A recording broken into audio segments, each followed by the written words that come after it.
Coucou tout le monde et bienvenue dans ce nouvel épisode de mon podcast. Si tu me connais pas encore, moi c'est Princesse Orphée et bienvenue sur mon podcast Proverbe 31. Comme le nom l'indique, le but c'est de nous aider à devenir des femmes chrétiennes de valeur, comme la femme de Proverbe 31, de devenir des femmes chrétiennes quoi. Et donc, pour ça, on se base sur Proverbe 31 et surtout sur des histoires de femmes qu'on voit tous les lundis.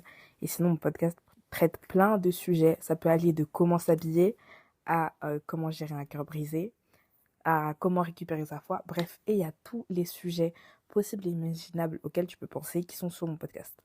Alors, il faut savoir que comme je l'ai un peu précisé il y a quelques secondes, tous les lundis, on a un petit rituel, c'est qu'on voit une femme de la Bible. Et aujourd'hui, on va voir Rahab. Alors, elle, il me semble qu'on l'a pas encore fait. En tout cas, j'espère pas. Et c'est une femme qui est très intéressante. Et elle montre surtout la grandeur de Dieu. Donc, pour le contexte, Rahab, elle vivait à Jéricho, une ville fortifiée de Canaan. Et elle exerçait le métier de prostituée. Sa maison, elle était située sur le mur de la ville. Donc, ça offrait un point stratégique. En mode, elle était un peu à... si j'ai bien compris la composition de la ville, elle était un peu à l'entrée de la ville. Ce qui faisait que, tu vois, si tu avais besoin de te détendre en entrant dans la ville, tu savais que tu pouvais aller voir Rahab, qui est à l'entrée de la ville. Et lorsque les Israélites, qui sont dirigés par Josué, ils s'apprêtaient à entrer en Canaan, Josué, il envoya 2 espions pour explorer Jéricho. Ce qui, jusque-là, nous paraît normal. Et ça, c'est écrit dans le livre de Josué. Donc, Josué 2, verset 1. Josué, fils de Nun, envoya secrètement 2 hommes en mission de reconnaissance depuis les plaines désertiques de Chittim. Il leur dit « Allez explorer le pays, en particulier la ville de Jéricho. » Les 2 hommes partirent et se rendirent chez une prostituée nommée Rahab. Ils y passèrent la nuit. Alors, là, il y a écrit qu'ils ont passé la nuit, mais je n'ai pas envie de savoir ce qui s'est passé pendant cette nuit. Et je pense que toi, non plus. À part si t'es vraiment très curieuse, mais bon, on va avancer. Et donc, lorsque les espions ils arrivent chez Rahab, le roi de Jéricho, il en fut informé. Et il envoya des hommes pour les capturer. Mais Rahab, elle a fait preuve de courage et de discernement en cachant les espions sur son toit, parmi les tiges de lin. Donc ça, c'est dans Josué 2, versets 4 à 6. Mais la femme prit les 2 hommes et les cacha. Elle répondit aux envoyés du roi, « Oui, ces hommes sont venus chez moi, mais je ne savais pas d'où ils étaient. Ils sont venus, ils sont partis à la tombée de la nuit, quand on devait fermer la porte de la ville. Je ne sais pas où ils sont allés.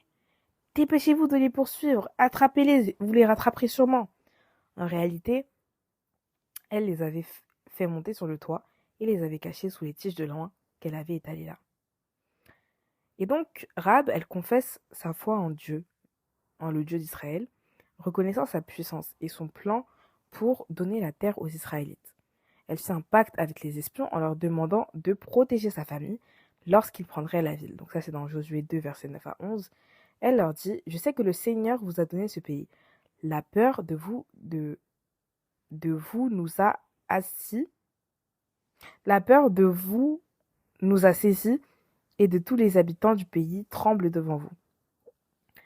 Nous avons appris comment le Seigneur a asséché la mer des roseaux devant vous lorsque vous sortiez d'Égypte, et ce que vous avez fait aux 2 rois, Amorites, Sion et Ogé, au-delà du Jourdain, que vous avez exterminés. À cette nouvelle, nous avons perdu courage et tous nos esprits sont abattus à cause de vous, car le Seigneur, votre Dieu, est en haut dans le ciel et en bas sur terre. » Ça, je trouve ce verset intéressant. Les espions acceptèrent de protéger Rahab et sa famille en lui donnant un signe distinctif pour leur permettre de reconnaître sa mission lors de l'attaque. Un cordon écarlate attaché à sa fenêtre. Josué, et ça c'est écrit dans Josué 2, versets 17 et 18. Les hommes lui dirent, « Nous ne serons pas liés par le serment que tu nous as fait prêter, à moins que tu ne fasses ceci. Lorsque nous entrerons dans le pays, Attache ce cordon de fil rouge à la fenêtre par laquelle tu nous as fait descendre et rassemble chez toi, dans cette maison, ton père, ta mère, tes frères et toute ta famille. Et du coup, la Bible dit dans Josué 6, verset 22, plus tard, je te raconte d'abord ce qui se passe. Donc, lorsque les Israélites, ils encerclent et ils attaquent Jéricho, les murs de la ville s'effondrent par la puissance de Dieu. Toutefois, Rahab et sa famille, ils furent épargnés grâce à sa foi et à l'accord passé avec les espions. Et ça, c'est dans Josué 6, versets 22 et 23, du coup. Josué dit aux deux hommes qui avaient exploré le pays, allez chez la prostituée et faites sortir cette femme et tout ce qui lui appartient, comme vous lui avez juré. Les deux espions allèrent donc faire sortir Rahab, son père, sa mère, ses frères et tout ce qui lui appartenait.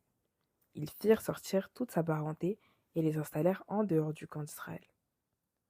Et donc plus tard, Rahab ne se contenta pas de survivre à la destruction de Jéricho. Elle épousa Salmon, un prince d'Israël, et elle devint la mère de Boaz. Et par son fils Boaz, elle entra dans la lignée de David et finalement de Jésus-Christ, soulignant ainsi la place importante de la rédemption. Salmon, donc c'est écrit dans Matthieu 1, verset 5. Donc Salmon eut Boaz, dont la mère était Rahab. Boaz eut Obed, dont la mère était Ruth. Obed eut Jessé, et bref. Tu vois, c'est c'est les arbres généalogiques que nous avons jamais lus. Et donc, il y a plusieurs leçons à retirer. La première, c'est la foi et la transformation. Donc Rahab, c'est une femme, c'est un exemple puissant de la transformation par la foi. Bien que son passé y soit entaché, sa foi en Dieu, ça la rend juste et honorable. La deuxième leçon, c'est que le courage, en période de crise, c'est inconcevable pour moi de risquer ma vie comme ça, en cachant des espions et en mentant aux autorités. Ça montre qu'elle avait un courage remarquable face au danger.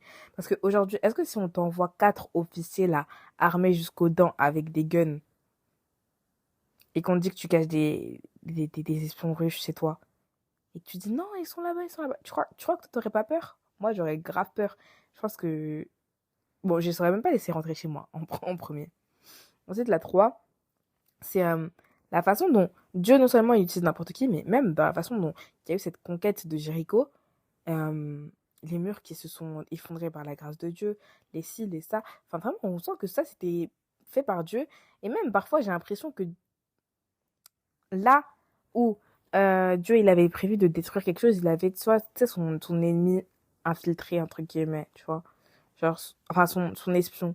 Genre, j'ai l'impression plutôt que Rahab, c'était l'espion de Dieu pour détruire ce qu'elle avait à détruire, enfin, pour aider, quoi. Parce qu'elle les a cachés. Et donc, l'histoire de Rahab, elle nous rappelle que Dieu peut utiliser n'importe qui, indépendamment de son passé, pour accomplir ses desseins divins. Et ensuite, la quatrième leçon, c'est la rédemption et la grâce. Donc, Rahab, autrefois, c'était une prostituée. Elle est intégrée dans la lignée de Jésus-Christ. Ce qui souligne la grâce de Dieu surpasse tous les péchés et tous les stigmates sociaux. Et donc, normalement, une prostituée, c'est tout en bas de l'échelle. Et même si on dit souvent, oui, Marie, c'est une sainte, et on doit être comme Marie, parce que Marie, c'est une sainte. Oui, je suis d'accord avec vous, Marie, c'est une femme qui a été choisie par Dieu. Mais comme Rahab a été choisie par Dieu, une femme qui avait un passé de débauché, et je sais pas, elle a eu combien de clients. Et je sais pas, et je sais pas ce qu'elle a fait avec les 2 soldats pendant la nuit là. Je sais pas. Comme je vous ai dit, je veux pas savoir. Mais le fait que des femmes comme elle soient dans la lignée de Jésus-Christ, ça montre énormément. Ça veut dire que une femme comme Marie, elle a été utilisée pour la fin, tu vois. Mais à l'origine même de la lignée de Jésus-Christ, il y a des femmes, il y a des prostituées, il y a un peu tout. Enfin, ça montre vraiment qu'au final, Dieu peut utiliser n'importe qui et qu'on a tous la même valeur, tu vois. Parce que souvent, on aime bien seulement dire tout ce qu'il y a de vraiment positif, tout ce qu'il y a de vraiment sain autour de Jésus. Et on oublie ce genre de moments simples, ce genre de personnes. Et je trouve ça magnifique que Dieu se soit servi d'une prostituée pour, pour, euh, pour libérer, quoi. Et aussi, ça montre que si tu as le désir, tu peux obéir à Dieu, tu vois. Parce que elle a dit, oui, je sais que c'est le Seigneur, etc. Je sais que c'est le Seigneur. Donc, ça veut dire que bien qu'elle vivait dans l'impudicité, elle a quand même décidé, tu sais, de se donner à Dieu, tu vois, d'une certaine manière. Genre, ça veut dire, elle savait que son mode de vie, il n'allait pas en accord avec Dieu. Mais quand Dieu lui a donné une conviction, elle l'a écouté. Et je pense que ça, c'est aussi ce qu'on devrait faire. Parfois, on est dans le péché, on est dans le péché. Et notre préoccupation, c'est pas d'écouter Dieu, mais c'est de sortir du péché. Et alors, là, tu vas te dire, bah, c'est normal qu'on veuille sortir du péché. Mais le truc, c'est que si, avant de même vouloir construire une relation stable, etc., avec Dieu, ta préoccupation, c'est de sortir du péché, bah, tu n'y arriveras pas. Parce que tu n'as pas la force de tes propres forces de sortir du péché, mais c'est Dieu qui te sort de ça. Tu vois? C'est Dieu qui te sort du péché. Et de la même façon, même en étant dans le péché, même en vivant dans le péché, euh, comment elle s'appelle?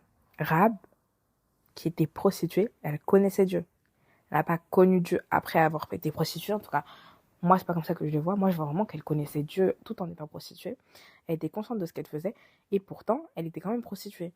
Mais dès le moment où elle a commencé vraiment à dire, ouais, ok, même malgré mes péchés, Dieu, il me parle, je l'écoute, c'est mon Dieu, je l'écoute.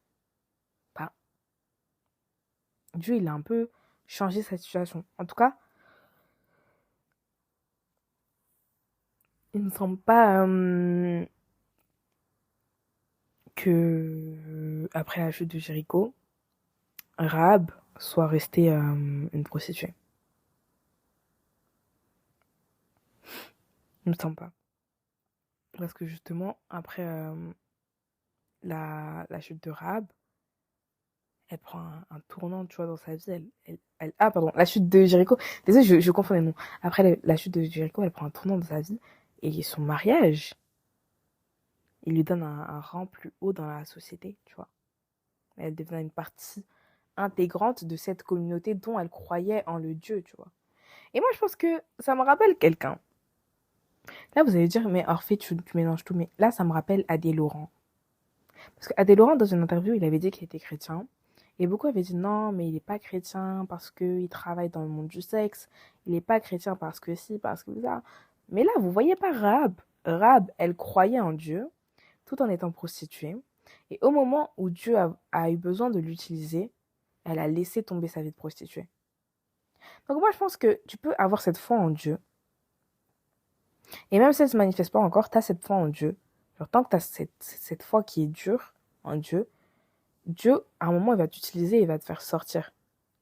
Parce qu'en soi, tu peux décider de vivre toute ta vie dans le péché. Mais si ton amour pour Dieu est plus grand que ton amour pour le péché, au moment où Dieu va t'attraper, tu vas plus jamais lâcher sa main. Tu vois ce que je veux dire? Et moi, pour moi, c'est la même chose pour des gens comme Adé Laurent. Genre, tout le monde dit qu'il n'est pas chrétien, il n'est pas chrétien. Pour moi, il est chrétien. Pour moi, il est chrétien. Si l'arrière grand-mère de Jésus-Christ a été prostituée, vous êtes en train de me dire que c'est Adé Laurent, là, il peut pas servir Dieu?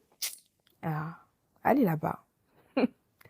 En tout cas, j'espère que cet épisode de mon podcast t'a plu. Et voilà, c'était un plaisir de faire ça. J'espère que ça t'a aussi aidé à déculpabiliser. On va essayer de bientôt parler de l'impudicité. Je vous l'ai dit, je pense que ça sortira vendredi prochain. Parce que par rapport à mon calendrier, ça me semble logique que ça sorte vendredi prochain. En tout cas, merci de m'avoir écouté, merci d'avoir donné de l'importance à ma voix. Et je te dis à très bientôt, c'était un honneur de faire ça. Bisous, je t'aime, tu es béni et tu es une bénédiction. Que Dieu te bénisse.